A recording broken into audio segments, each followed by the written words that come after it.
புதுச்சேரியில் பாஜக வேட்பாளர் நமச்சிவாயத்தை ஆதரித்து பிரச்சாரத்தில் ஈடுபட்ட முதலமைச்சர் ரங்கசாமியிடம் 75 வயது மூதாட்டி ஒருவர் முதியோர் உதவித்தொகையை உயர்த்தி வழங்குமாறு கண்ணீருடன் கோரிக்கை விடுத்தார்.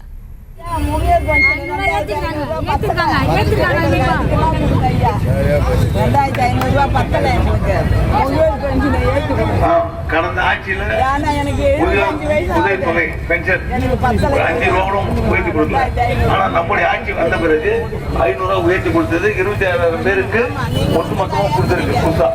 ஆனா இப்பொழுது நம்முடைய மக்கள் எல்லாம் இந்த சட்டமன்ற கூட்டம் வரும், அப்பொழுது சட்டமன்ற உறுப்பினர் கேட்பாங்க, அப்ப எவ்வளவு உயர்த்தி கொடுக்க முடியுமோ முதியோர் உதவித்தொகை அரசு நிச்சயமாக உயர்த்தி கொடுக்கும்.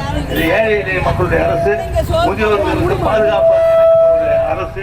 அதனால எப்பொழுது இது குறித்த கூடுதல் தகவல்களை வழங்குகிறார் எமது செய்தியாளர் கிருஷ்ணன். வணக்கம். மேலும் விவரம்.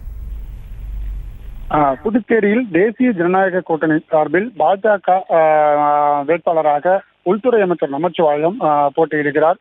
இவருக்கு ஆதரவாக முதலமைச்சர் ரங்கசாமி பல்வேறு தொகுதிகளில் இந்த தீவிர பிரச்சாரத்தில் ஈடுபட்டு வருகிறார். இவர் காலை மாலை வேளைகளும் இது அவருடைய வாக்குகளுக்கு பாஜக வெற்றி பெறுவதற்கான வாக்குகளை சேகரித்து அவர் தீவிர பிரச்சாரத்தில் ஈடுபட்டு வருகிறார்.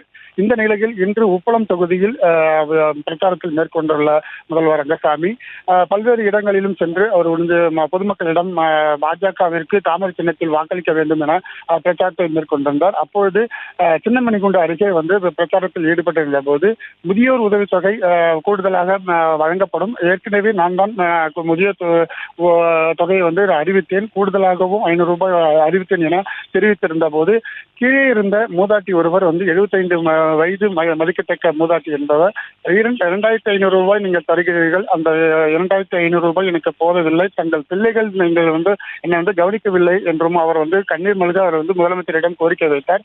இது குறித்து கோரிக்கை வைத்ததை அடுத்து முதலமைச்சர் ரங்கசாமி உரிய நடவடிக்கை எடுத்து கூடுதலாக முதியோர் உதவித்தொகை வழங்குவதற்கான நடவடிக்கை எடுக்கப்படும் என அவர் அந்த இடத்துல தெரிவித்ததை அடுத்து அந்த பெண்மணி அங்க கதறி அழுத காட்சி அங்க இருந்த நபர்களிடையே ஒரு சோகத்தை ஏற்படுத்தி இருந்தது.